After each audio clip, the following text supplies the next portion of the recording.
Hello everyone, how are you all? My name is Abhishek and today I brought a new topic for you guys, that is thermodynamics.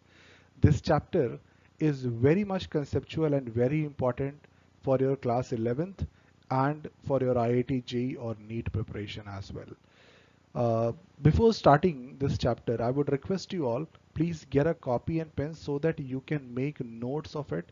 And in case of any doubt, any query, please feel free to drop a comment below. I will be answering each and every question of you. Okay? And those who are coming for the very first time on my channel, I would request them all, please like, share and subscribe. Your small support can encourage me a lot to create more interesting content for you guys. Thank you very much. Without wasting time, let's just quickly start. So the very first question that comes into our mind when we start discussion about thermodynamics. What is a thermodynamics? Few of you may say that thermo means heat, dynamics means motion. It means in this chapter we are going to study about the motion of heat. You are partially correct. Thermodynamics literally mean the motion of heat, but in this chapter we will not be talking about only the motion of the heat. If I talk about on whole what thermodynamics is, so thermodynamics means study of energy. Study of energy and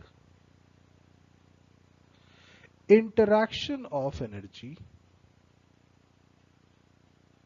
and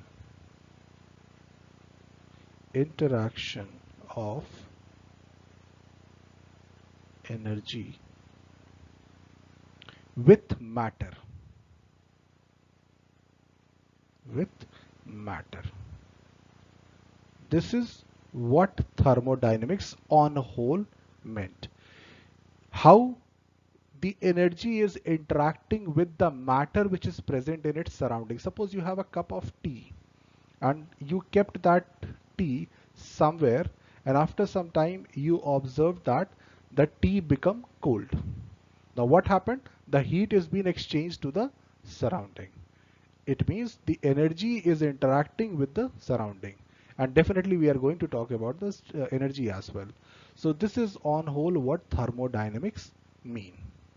Okay, so when we start discussion about the thermodynamics, there are few terminologies that you all should be aware of. The first terminology is system.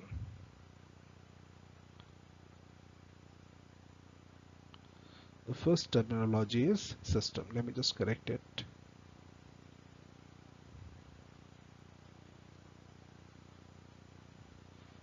So what a system is? System is that part of the universe which is under observation. So what we can write? Part of the universe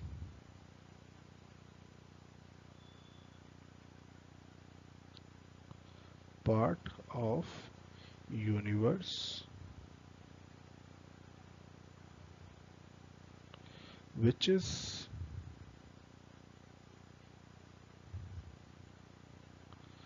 under thermodynamic observation, I would say.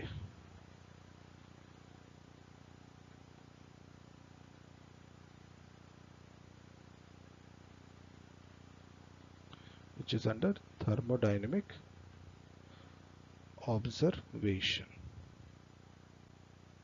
Okay, this is what system is. Suppose I have this container which is closed by a lid over, and it is having some amount of water. I'm giving some heat to this container. So this particular container on which I'm doing this thermodynamic observation will be the system, will be considered as system. And everything else apart from this system in the universe is considered surrounding. Okay, so our second term is surrounding.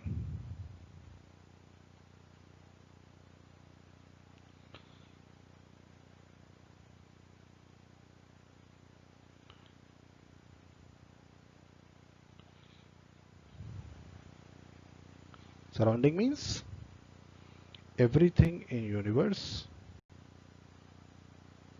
everything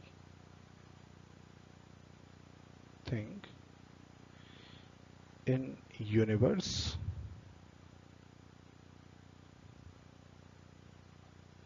except system.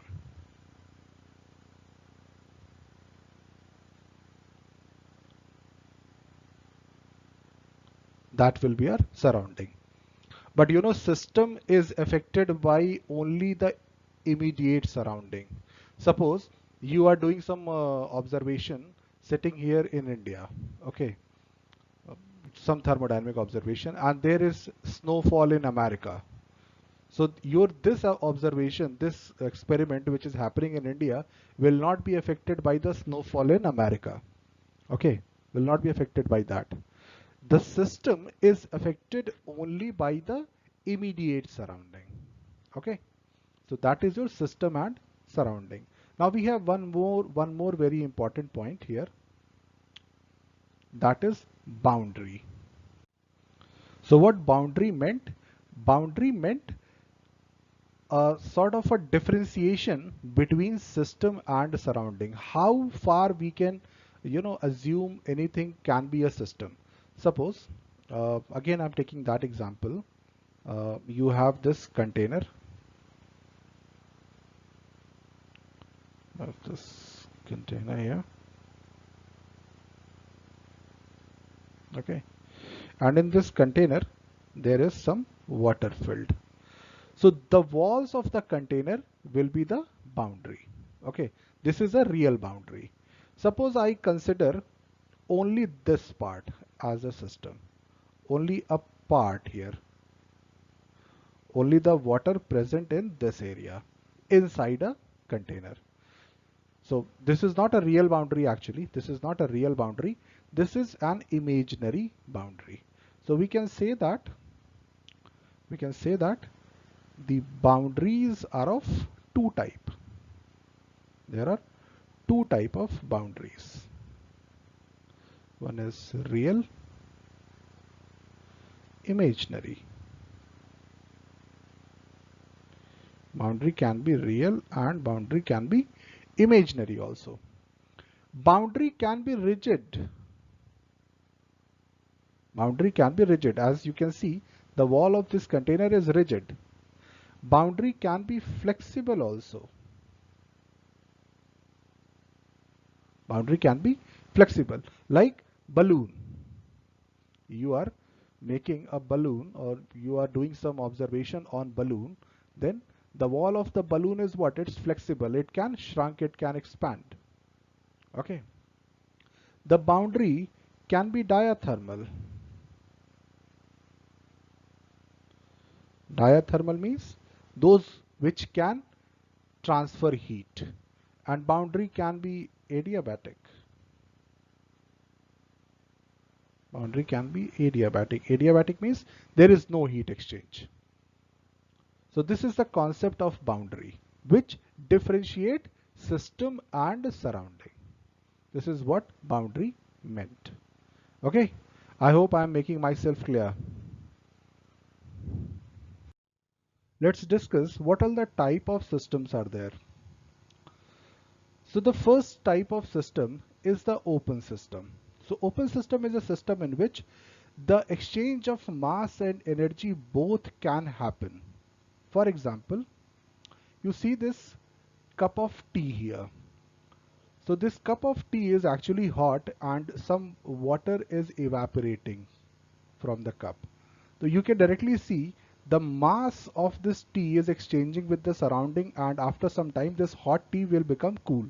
It means it is exchanging energy also. So we can say that the exchange of mass and exchange of energy both are happening in open system. Second one is the closed system. So in closed system, suppose you are boiling some water here with the help of an example here. This is a container which is covered with a lid very tightly, and water is getting boiled inside this container. So what is happening? Once the water is boiling, it is trying to escape, but it cannot because it is sealed. This container is sealed. So no mass can come out from the container, but it can exchange heat as well. If you touch it, you will feel the hotness. It means it is exchanging heat with the surrounding. So we can say that in closed system, no exchange of mass, but exchange of energy can take place. Isolated system is a system through which neither mass nor energy exchange can take place. Suppose you are isolating a system. How you can isolate a system? For example, a thermos flask. A thermos flask. So what you do in thermos flask? You actually make the wall of this thermos so rigid and perfectly insulated that no amount of heat and mass can escape outside this bottle. So this type of system will be called as isolated system, where no mass and no energy exchange takes place. Okay. Okay guys, let's talk about thermodynamic equilibrium. So what are thermodynamic equilibrium? Before explaining that, I would like to explain three different type of equilibriums more. The first one is the mechanical equilibrium. Mechanical equilibrium is, suppose you have an object like this and you applied a force F1 in this direction and another force F2 in this direction, and F1 is equal to F2, means both the forces are equal. Then what will happen? This body will remain at rest. There is no movement. So we can say that the sum of all forces, or the net sum of all forces, is equal to zero. So such type of equilibrium is called mechanical equilibrium, means the sum of all forces is equal to zero. Now what is chemical or material equilibrium? Suppose a substance A is getting converted into B, and this is a reversible reaction, so B is converting into A. If the rate of forward reaction is equal to the rate of backward reaction, forward reaction means A is converting into B, and backward reaction means B is converting into A. So if both the rate of reaction is equal, then we can say that chemical equilibrium is being achieved. We can call it that the chemical equilibrium is achieved. Now what is thermal equilibrium? Suppose you have a room, there is a room, and at any point in this room, you can consider this point or this point or this point or this point. At any point in this room, if you find that the temperature is same, it means the thermal equilibrium is achieved now. This is called thermal equilibrium if there is no temperature gradient. No temperature gradient.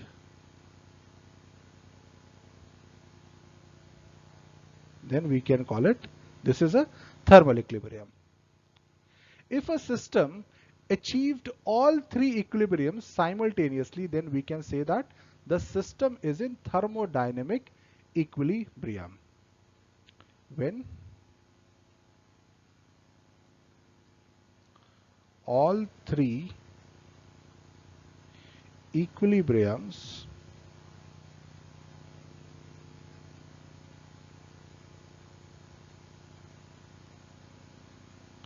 achieved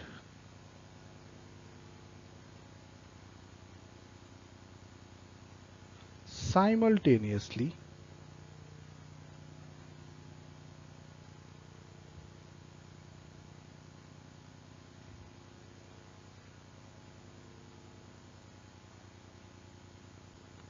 the system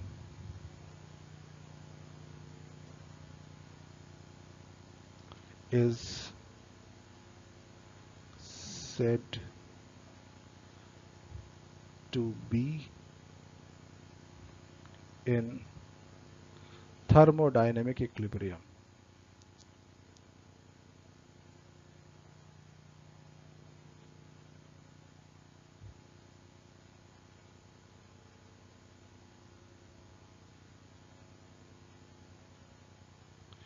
If all the three equilibrium achieved simultaneously, then we can say that the system is in thermodynamic equilibrium. Got it? Let's talk about the state of a system. Suppose someday you are walking on a street and you saw a very beautiful car. Now you are explaining about that car to your friend that someday you were walking on a street and you saw a red color car whose wheel was black in color, okay, and the headlight was spherical, okay, and on the back end side there was a sort of a wing is there to stabilize the car. Now you are just explaining the characteristic of the car to your friend by which your friend can visualize that image of the car, right? Similarly, when you are describing a system, there are certain characteristics which are the properties through which you can define a system, right? So we can say that state of a system, it is a condition in which the system is present and it can be defined by specifying some observable properties of the system. So what could be those observable properties? It could be of pressure, volume, temperature, number of moles if it is gas there, right, etc. Could be the observable properties of a system through which you can define a system. Similarly, you can say there are certain variables which are called state functions. So what are state functions? The properties that depend on the state of a system and not on the path followed to attain that state. For example, this is a system present at state 1. Now, it has been converted into state 2 followed by this path. You can come to state 2 through this path also, and you can come to state 2 through this path also. There are three different paths by which you can take a system from state 1 to state 2, right? So obviously when you are changing the state, initially this system has some observable properties, like it has pressure P1, volume V1, temperature T1. Now when it has changed the state, its pressure, volume and temperature might have changed, right? Now there are two different states, but these two states can be achieved by three different paths. So state functions are the function which depends only on the state, not on the path followed to attain that state. Okay, you getting my point? State functions are only the functions or the properties which depends on the state of the function, not on the path. What are these functions? Pressure, volume, temperature, right? Enthalpy, enthalpy, which is represented by capital H. Internal energy, internal energy, which is represented by capital U. In few books it is written capital E, that is also right. Entropy,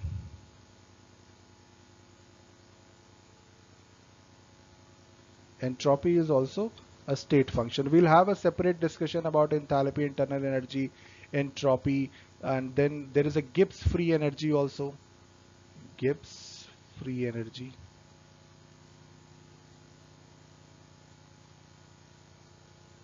We'll have a separate discussion about them also, but for now you just know their name. It is represented by capital G, etc. These are the functions, or these are the properties which we call the state function. These are only dependent on the state of the system but not on the path of the system. Okay, I hope I have made myself clear. Next is path function. So what are path functions? Path functions are the quantities which are dependent on the path followed. Right? Suppose a system is changing its state from one to another. So on which path it has followed, the quantities which dependent on that path is called the path function. For example, you have a system like this, okay, and it can change its state to this state by following either this path, sorry, there is a distortion here, by following this path, or by following this path, or by following this path. So there are three different paths by which a system can change its state. Suppose this is a state A and this is your state B. Now, um, suppose W1 work done you did while selecting the path 1, and W2 work done while selecting path 2, and W3 work done while selecting path 3. So there are three different work done, and these work done is dependent on path, because the shorter the path, lesser the work done. You know, longer the path, greater the work done. So it means work done is dependent on the path followed. It doesn't depend on the state. It's not depending on the state. So we can say that the work done is the path function. Work done is path function. Energy can also be a path function. Heat capacity also. Heat capacity also. Right? So these are your path functions. Okay, so let's discuss what are extensive and intensive properties. So I'll explain with the help of a table here. Extensive properties are the properties which are dependent on the mass of substance or the amount of substance present. Just say for example mass itself, volume, as you increase the volume, the mass will increase, or vice versa, mass increase, volume increase. Internal energy, greater the amount of the substance, more the internal energy. So is entropy, and so is Gibbs free energy. So we will be having a separate discussion about internal energy, entropy, and Gibbs free energy in upcoming lectures of this chapter. Don't worry about this, but for now just remember these are the extensive properties and these are dependent on mass. Intensive properties are the properties which are independent of amount of the substance or the mass of the substance. For example, temperature, right? The temperature of the water which is kept in a bucket is same. Whatever the amount of water you are taking, the temperature will be same for that. Same is concentration, pressure, refractive index also. It only depends upon the nature of the material, not the mass of the substance. Vapor pressure, molar enthalpy. If any quantity whose suffix is molar, that will be intensive property, because molar is specified the mass here. Means, suppose I'm talking about molar mass. You took 1 tablespoon of NaCl, you took 1 kg of NaCl. The molar mass of NaCl will remain same. Okay, means it is not dependent on the amount of the substance. It is dependent, it is independent only, not dependent. It is independent of mass. Okay. So the temperature, pressure, concentration, refractive index, vapor pressure, these are all the intensive properties. Okay. One more thing I would like to explain here. The ratio of two extensive properties will become intensive. Ratio of two extensive properties will become intensive. For example, density. For example, density. What we write the formula of density? Density is equal to mass by volume. So mass and volume both are extensive properties, but density is intensive property. So here density will come. Density will be your intensive property. So ratio of any two extensive properties will become intensive. So whenever you are getting confused, just remember these things. Okay. Next, we are going to discuss about thermodynamic processes. So our first thermodynamic process is isothermal process.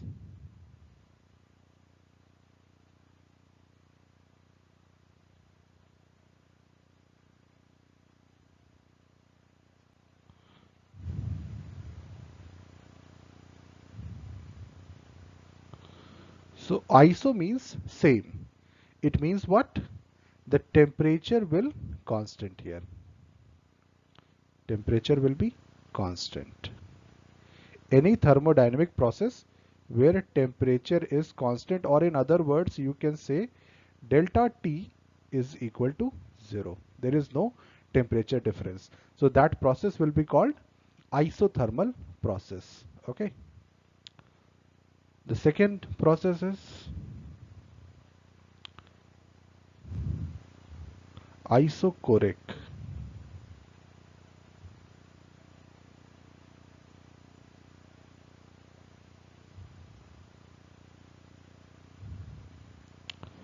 So in isochoric process, volume is constant.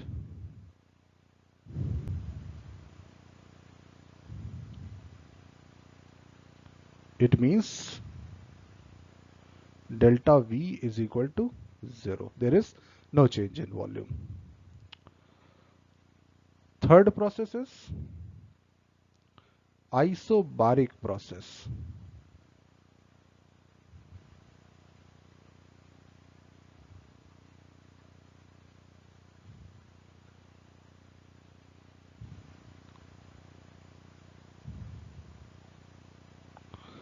So iso means same, bar is stand for pressure. It means here pressure will be constant. Any thermodynamic process where pressure is constant or delta P is equal to 0, that will be your isobaric process. And the fourth one is adiabatic process.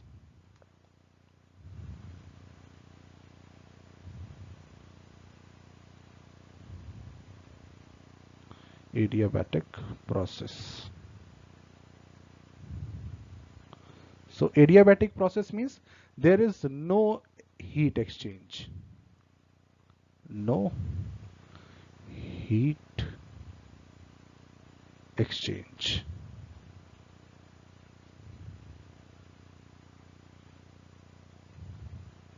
As I told you in the beginning when I explaining the boundaries. So there was a boundary named adiabatic boundary, means it is been properly insulated so that no heat can exchange with the surrounding. It means what? Delta Q is equal to 0. So these are the thermodynamic processes. Now I'm going to represent all these processes on a graph of P by V. Okay, so just understand this thing. So here is the graph of all the thermodynamic processes, isobaric, isothermal, adiabatic and isochoric. So let's just discuss about them. We have a very simple relation that PV to the power n is equal to a constant. Here n is not number of moles. This is something which is not related.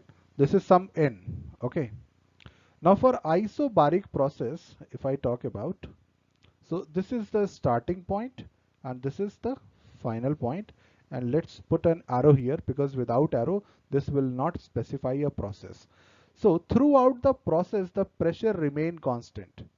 It means here n is equal to 0. So if you put n is equal to 0 here, then V will be total V is equal to 1. It means here pressure is constant. So we can write P is equal to constant. Here pressure is constant. Isothermal process.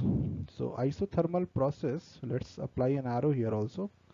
This is the starting point and this is the final point. Now, isothermal process means temperature is constant. Okay, it means here N is equal to 1. So if N is equal to 1, then what it is? It is PV is equal to constant. And if you just remember the Boyle law, what it says? In Boyle law, it says that pressure is inversely proportional to the volume. It means PV is equal to constant. So you find the same curve at constant temperature. Here temperature is constant. So this is the curve for isothermal process. Adiabatic process curve is slightly steeper than isothermal process. Okay. Here N is equal to gamma. N is equal to gamma.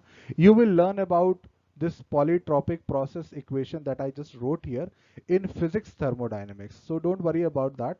Just remember that the steep of adiabatic process will be greater than the isothermal process. Okay. And for isochoric process means what? The volume remain constant. So the final and initial point, this is your initial point and this is the final point, the volume remain constant. It means what? Here P by T is equal to constant. Here P by T is equal to constant. You can define all these things here on the basis of this graph. So this was all about the graph of the thermodynamic processes. Now let's have a discussion about the zeroth law of thermodynamics. So zeroth law of thermodynamics says if two systems are separately in thermal equilibrium with third system, then the two systems are also in thermal equilibrium. So what exactly it means? Suppose there are three different systems. This is your system A, this is your system B, and this is system C. Now it says that A is in thermal equilibrium with C and B is also in thermal equilibrium with C. So we can say that A is also in thermal equilibrium of B. This is your zeroth law of thermodynamics. But here I would like to quote one thing, that temperature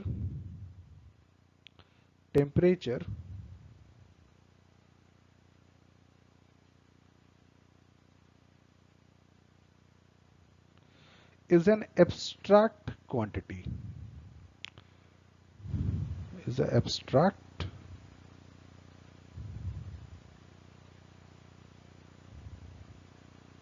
property, I would say. Abstract property. Abstract property means it cannot be measured directly. It cannot be measured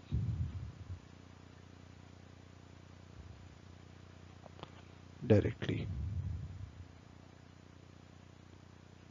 Now you will say, sir, we can measure the temperature by thermometer. Suppose you are suffering with fever and you put a thermometer in your mouth in which the mercury is filled in the column.